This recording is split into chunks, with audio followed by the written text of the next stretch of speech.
Did you know that in 2003, a family in Tokyo moved into a luxury apartment building, only to discover that their young daughter had been playing with an invisible friend for weeks? An invisible friend who turned out to be a woman who had died in that exact apartment 7 years earlier, and whose body was never found because she was still hidden inside the walls. This is the story of the Shibuya Wall Woman, a case that shook Tokyo to its core and revealed a darkness that lurks in the spaces between our walls, in the forgotten corners of our homes, in the places we think are safe. This is a story about obsession, revenge, and the terrifying truth that sometimes the dead don't leave. Sometimes they stay exactly where they died, watching, waiting, and slowly driving the living toward the same fate that claimed them. Our story begins in the spring of 2003, in the Shibuya district of Tokyo, one of the most vibrant and modern areas of the city. The Nakamura family had just moved into a beautiful apartment on the 7th floor of the Azami Heights building, a relatively new structure built in 1995. Takeshi Nakamura, a 38-year-old banker, his wife Yuki, 34, and their 7-year-old daughter Hana, were excited about the move. The apartment was spacious by Tokyo standards, with 3 bedrooms, large windows overlooking the city, and rent that was surprisingly affordable for such a desirable location. The building manager, an elderly man named Mr. Oshiro with deep-set eyes and a perpetual frown, had been almost too eager to rent them the apartment. He'd reduced the security deposit, offered them the first month free, and personally helped them move their furniture in. Takeshi thought they'd simply gotten lucky. Real estate in Shibuya was notoriously expensive, and finding a deal like this was practically unheard of. But Yuki felt uneasy from the moment they stepped inside. The apartment was beautiful, yes, but there was something about it that felt wrong. The air was too still, too heavy, as if the space itself was holding its breath. Hana, however, loved the apartment immediately. She claimed the smallest bedroom as her own, a cozy room with a single window that faced an interior courtyard. That first night, as Yuki was unpacking boxes in the kitchen, she heard Hana giggling in her room. When she went to check, she found her daughter sitting on the floor, apparently having a conversation with empty air. "Who are you talking to, sweetheart?" Yuki asked, forcing a smile despite the chill that ran down her spine. "Reiko-san," Hana replied matter-of-factly, not looking up. "She says she used to live here. She's very nice, but she's sad. She can't leave." Yuki felt her stomach tighten. "Hana, there's no one there. You're just imagining." "She's right there, Mama," Hana insisted, pointing to the corner of the room near the closet. "She's wearing a white dress and her hair is very long. She says you can't see her because you're not looking properly. Children have imaginary friends." Yuki knew this. It was normal, especially after a stressful move to a new home. She decided not to make a big deal of it, hoping that Hana would forget about Reiko-san once she started at her new school and made real friends. But Hana didn't forget. Every day she would spend hours in her room talking to someone no one else could see, laughing at jokes no one else could hear. And sometimes in the middle of the night, Yuki would hear her daughter's voice through the walls, having long, detailed conversations with her invisible companion. 2 weeks after they'd moved in, Yuki started noticing other things. Small things at first. Objects would move when no one was looking.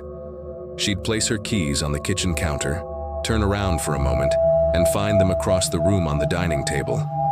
Pictures on the walls would tilt slightly overnight, always the same angle, always to the left.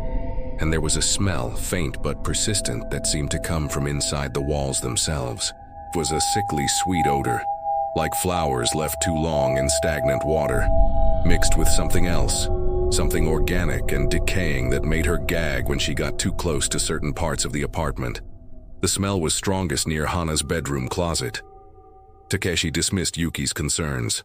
He was working long hours at the bank, often coming home after midnight, and he didn't have the patience for what he called superstitious nonsense. When Yuki mentioned that Hana was still talking to her imaginary friend, he laughed it off. When she brought up the moving objects, he suggested she was simply forgetting where she'd put things. When she complained about the smell, he claimed he couldn't smell anything at all.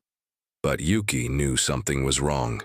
She could feel it in her bones, in the way the apartment seemed to watch her when she was alone, in the way shadows moved in her peripheral vision, in the way Hana's conversations with Reiko-san were becoming more intense, more real, more disturbing. And one night, Yuki woke at 3 a.m. to the sound of scratching. It was coming from inside Hana's room, a rhythmic scraping sound like fingernails on wood. She rushed to her daughter's bedroom and found Hana standing in front of her closet, her eyes open but unseeing, her small fingers clawing at the closet door with such force that her nails were bleeding. "Hana!" Yuki screamed, grabbing her daughter's shoulders. "Wake up!" Hana's eyes snapped into focus and she began to cry. "Mama, Reiko-san is scared. She says she can't breathe. She says the walls are too close. She wants to get out, but she doesn't know how." Yuki held her daughter, feeling her own heart hammering against her ribs. "It's just a nightmare, baby. There's no one in the closet." "Yes, there is," Hana whispered, her voice small and terrified. "Reiko-san is in the walls, Mama. She's been there for a very long time. She's so hungry and so angry." The next morning, Yuki demanded that Takeshi do something. She wanted to move out. She wanted to break the lease. She didn't care about the money or the inconvenience. Something was wrong with the apartment, and it was affecting their daughter. Takeshi, exhausted and irritable, finally agreed to at least investigate the closet. If there was a smell coming from it, perhaps there was a dead rat in the walls or a plumbing problem. He opened the closet door and examined the walls carefully. They were standard drywall, painted white, with no visible damage or stains. The smell Yuki had mentioned was there, he had to admit, but it was faint, nothing that justified the hysteria his wife was displaying. He knocked on the walls, listening for hollow spots that might indicate poor construction or water damage. That's when he heard it. One section of the wall near the back corner of the closet sounded different from the others. It sounded hollow, but not in the way walls are supposed to sound hollow. It sounded like there was a space behind it, a gap that shouldn't exist according to the apartment's floor plan. Takeshi knocked again, harder this time, and a small crack appeared in the drywall. "That's strange," he muttered, pulling out his phone to use as a flashlight. He pressed his face close to the crack and peered inside. What he saw made him stumble backward, his face drained of all color. He turned to Yuki, his mouth opening and closing soundlessly, unable to form words. Then he grabbed his phone and called the police. Within an hour, the apartment was swarming with officers. The building was evacuated. Forensics teams arrived in white hazmat suits. And slowly, carefully, they began tearing down the wall of Hana's bedroom closet. Behind the drywall, in a space that was roughly 4 feet wide and 6 feet tall, they found the mummified remains of a woman. She was curled in a fetal position, her body wedged into the narrow gap between the inner and outer walls of the building. She was wearing a white dress, now yellowed with age and decay. Her hair, still long and black, had continued growing after death and hung down past her waist. Her hands were frozen in a clawing position, the fingernails worn down to bloody nubs from scratching at the walls. Her face was a mask of terror and agony, mouth open in a silent scream that would never end. The medical examiner estimated she'd been dead for approximately 7 years. Cause of death was impossible to determine with certainty, but given the position of the body and the trauma to her hands, the most likely explanation was that she'd been sealed inside the wall while still alive, and had died of dehydration, starvation, or suffocation over the course of several horrific days. The investigation revealed her identity quickly. Her name was Reiko Tanaka, age 26 at the time of her death. She had been a resident of the apartment 7 years earlier, living alone after a difficult breakup with her boyfriend. Her disappearance had been reported by her family, but the police investigation at the time had gone nowhere. Her boyfriend had an alibi. There were no signs of struggle in her apartment. Her bank accounts remained untouched. She had simply vanished, and eventually her case went cold. But Reiko hadn't vanished. She'd been in her apartment the whole time. The boyfriend, confronted with the discovery, broke down immediately. His name was Hideaki Sato, now 41 years old, married with 2 children. working as a successful real estate developer. He confessed everything. Reiko had broken up with him after discovering he was cheating on her. He'd gone to her apartment to convince her to take him back, but the conversation had turned into a violent argument. He'd pushed her, harder than he'd meant to, and she'd hit her head on the kitchen counter. He thought he'd killed her. Panicking, desperate to hide what he'd done, he'd noticed that renovations were being done on the building. The construction workers had left for the day. The walls of her bedroom closet had been opened up to install new electrical wiring. In his panic, he dragged Reiko's unconscious body into the closet and shoved her into the gap in the wall. Then he'd quickly sealed the wall back up using materials the construction workers had left behind, creating what looked like a professional job. He'd cleaned the apartment of any evidence, taken Reiko's keys and phone, and left. What he didn't know, what he would learn only years later during his police confession, was that Reiko hadn't been dead when he sealed her in the wall. She'd been unconscious, badly injured, but alive. She had woken up in absolute darkness, trapped in a space so small she couldn't even stand up, couldn't move, couldn't breathe properly. She had screamed until her voice gave out. She had clawed at the walls until her fingers bled. And then, over the course of days, she had died slowly, in agony, in complete darkness, knowing that no one would find her, that she would die alone in the walls of her own home. The apartment had remained empty for months after her disappearance. Then it was rented to a series of short-term tenants, none of whom stayed longer than a few weeks. They all complained of the same things: strange smells, moving objects, a feeling of being watched. Some reported hearing scratching sounds in the walls at night. Others claimed to see a woman in a white dress standing in corners, her face hidden by long black hair. The building manager, Mr. Oshiro, had known something was wrong with the apartment. He'd suspected there might be a ghost, but he never imagined there was actually a body hidden in the walls. He'd simply kept trying to rent the apartment, lowering the price each time, desperate to avoid having the unit sit empty and lose money for the building's owners. Hideaki Sato was arrested and eventually convicted of murder. He received a life sentence. But the story doesn't end there. After the discovery of Reiko's body, the Nakamura family moved out immediately, traumatized by what they'd been living with for weeks. Hana required extensive therapy. She had nightmares for years, waking up screaming that Reiko-san was scratching at her walls, that Reiko-san was trying to get out, that Reiko-san was angry at everyone who had lived in the apartment and ignored her cries for help. The apartment was renovated extensively. The walls were completely rebuilt. The closet was removed entirely. A Shinto priest performed a cleansing ceremony. The building management even changed the apartment number, hoping to erase its dark history. Then they tried to rent it again, but no one would stay. New tenants would move in, often unaware of the apartment's history, and within days or weeks they would leave, pale and shaken. They all reported the same phenomena: the smell of decay coming from walls that no longer contained anything dead, objects moving on their own, and most disturbing of all, the figure of a woman in a white dress, appearing in mirrors, in reflections, in the corner of their vision, always watching, always there. Some tenants reported hearing scratching sounds at night, always at 3 a.m., always coming from the walls where Reiko's body had been found. One man became so convinced that something was trying to claw its way out of the walls that he tore open the newly installed drywall with his bare hands, screaming that he had to let her out, that she couldn't breathe.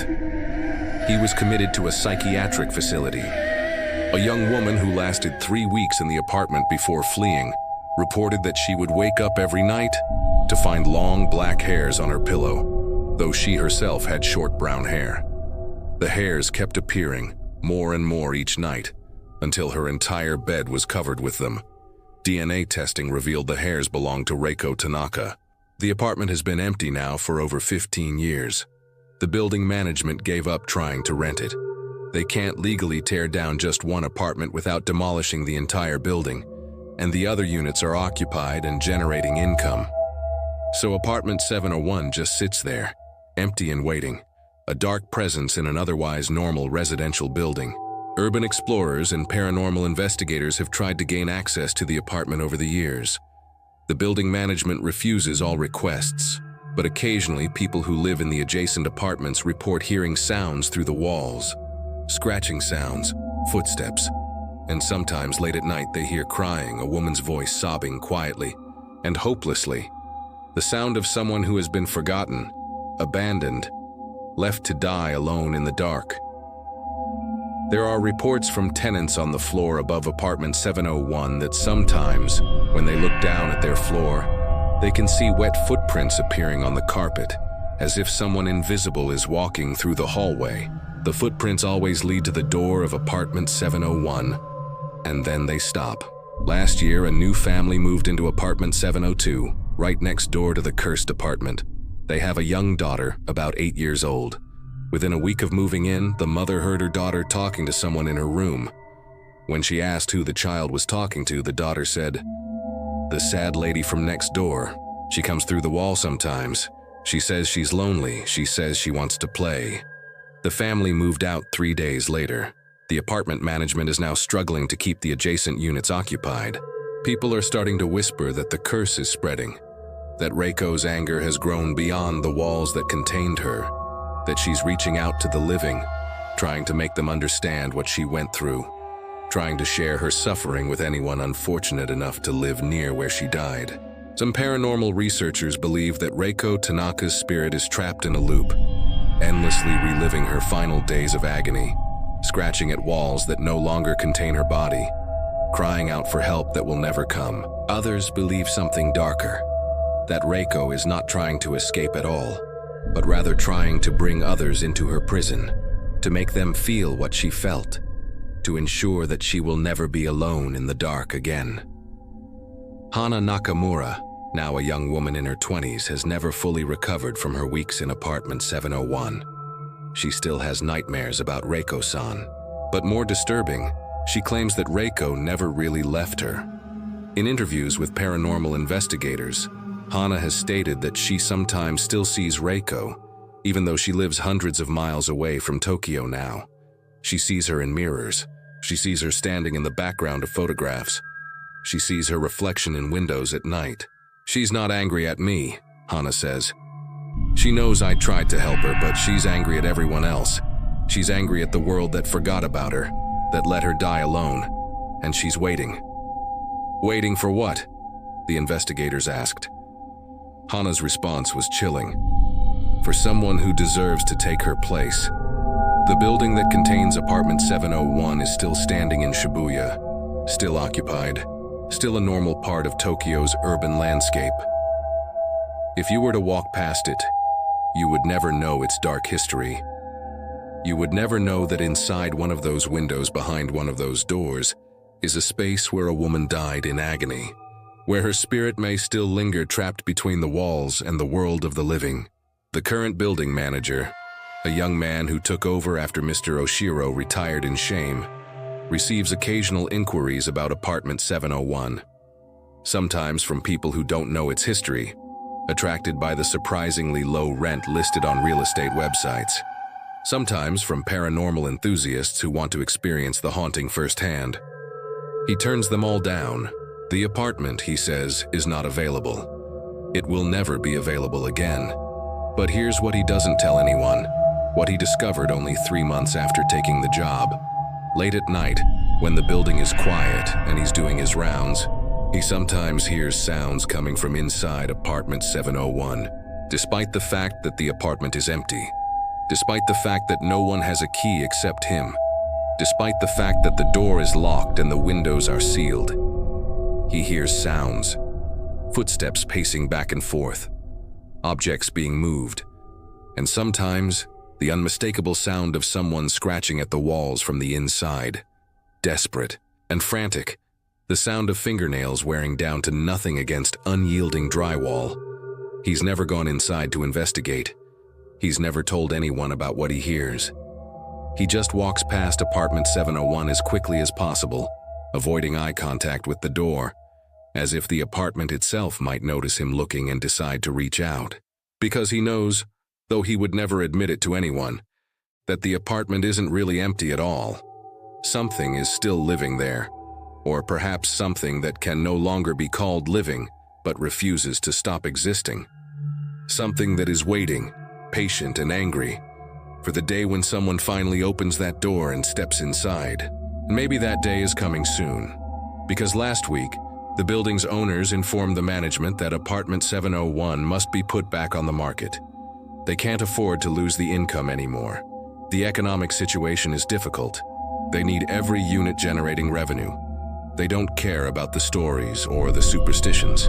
They've ordered the apartment cleaned, repainted and listed at market rate. The new listing will go live tomorrow.